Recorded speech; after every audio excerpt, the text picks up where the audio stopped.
শোন শোন, চাঁদ যতই ভালো হোক, চাঁদের একটা কলঙ্ক আছে আছে আছে। কি? প্রজাপতি দক্ষরাজ, তার 6-0-60 খানা মেয়ে আর 5 খানা জামাই।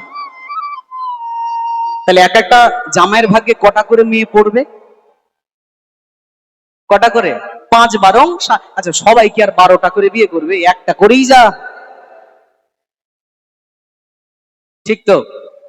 সবাই তো আর 12টা করে বিয়ে করবে না। 5টা নামি দামি জামাই, মোটামুটি 4টে জামাইয়ের মধ্যে কিছু মেয়ের ভাগাভাগি হয়ে গেছে, পড়ে আছে মাত্র আর 27টা মেয়ে।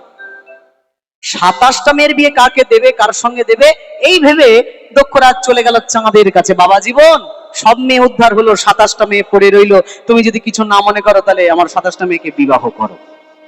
চাঁদ বললেন, বাবা ঠিক আছে, বিয়ে করতে পারি, কিন্তু সমস্যা এক জায়গায়, আমার আগের থেকে একটা বিয়ে করা আছে।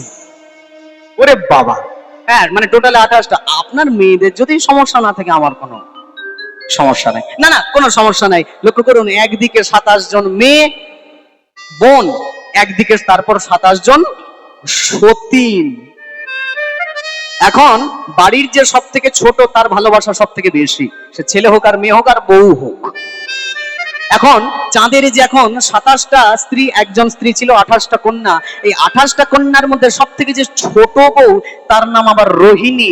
চাঁদ শুধু রোহিণীকে ভালোবাসে। এখন বাকি 26টা মেয়ে, তারা বাবার কাছে দুঃখ করছে, বাবা আমাদেরকে বিয়ে দিলে তোমার জামাই চাঁদের সঙ্গে, কিন্তু চাঁদ আমাদের ছোট বোন রোহিণীকে খালি ভালোবাসে, আমাদেরকে ভালোবাসে না।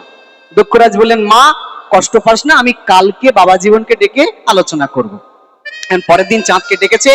চাঁদ গিয়েছে শ্বশুরের কাছে, বলেন, শ্বশুর মশাই কি দরকার, যা বলার তাড়াতাড়ি বলুন।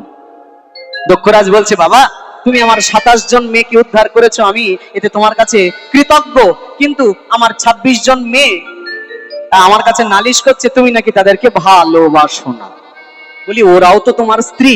চাঁদ বলছে, দেখুন শ্বশুর মশাই, যবে থেকে আপনি আপনার মেয়েদের সাথে আমার বিয়ে দিয়েছেন, তবে থেকে ওরা আমার স্ত্রী, আর স্বামী স্ত্রীর বিষয় আপনি আপনার নাক গলাবেন না। এই যেই বলেছে, দক্ষরাজের গেল রাগ তুঙ্গে। বেটা, তবে রে তোর এত বড় সাহস, 33 কোটি দেবতার মধ্যে তুই সব থেকে সুন্দর, ওই জন্য তোর রূপের এত অহংকার না? আমি অভিশাপ দিলাম, 16 দিনের মধ্যে তোর রূপটা গলে যাবে, পচে যাবে, খসে যাবে, পুড়ে ছাই হয়ে যাবে। দেখতে দেখতে 1 দিন 2 দিন 3 দিন, শ্বশুর দক্ষের অভিশাপে 1 দিন 2 দিন 3 দিন করতে করতে 16 কলা পূর্ণ চাঁদ এক এক দিন যায় আর 1 কলা করে কমতে থাকে। দেখতে দেখতে দেখতে দেখতে 14 দিন হয়ে গেল, 14 কলা চাঁদের শেষ, আর মোটে 2 কলা বেঁচে আছে। এইটা হলে চাঁদ এর অস্তিত্ব জগৎ থেকে পুরো মুছে যাবে, চাঁদের অস্তিত্ব পুরো মুছে যাবে। এখন এমতন সময় চাঁদ কি করবে? নিজেকে তো বাঁচাতে হবে। কে কে বাঁচাবে? কার কাছে যাব? কে আমার প্রাণ বাঁচাবে? এদিক ওদিক পাগলের মতো ছুটছে। কে কে কে কে?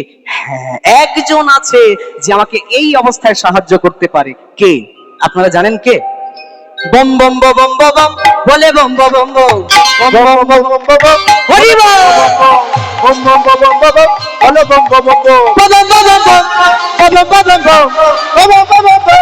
বম বম বম বম বম বম বম বম।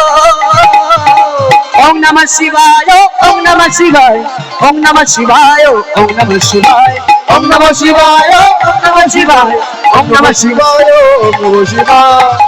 দাদা ছুটতে ছুটতে ভোলানাথের পায়ে গিয়ে আছাড় খেয়ে পড়েছে। কি কে কে কে তুমি?